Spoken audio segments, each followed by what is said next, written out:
மனிதனோடு தொடர்புடையது கர்மங்கள் அல்ல, அந்த கர்மங்களோடு சம்பந்தப்பட்ட ஆசைகளே ஆகும்.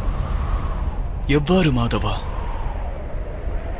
நிகழும் இந்த யுத்தத்தில் நீ வெற்றி மீது ஆசை கொண்டு தோல்வியை தழுவினால் அளப்பரிய வேதனை அகத்தை சூழும். அந்த வேதனை உன்னை ஏனைய காரியங்களை செய்ய தூண்டும். ஆதலால் நீ மறுஜென்மம் எடுப்பாய். ஒருவேளை போரில் வெற்றி பெற்றால் உன்னில் அகங்காரம் ஓங்கும். அந்த அகங்காரம் உன்னில் அகிலத்தை வெல்லும் ஆசையை தூண்டும். ஆதலால் படுகொலைகளைச் செய்வாய், பாவக் கடல்தனில் மூழ்குவாய்.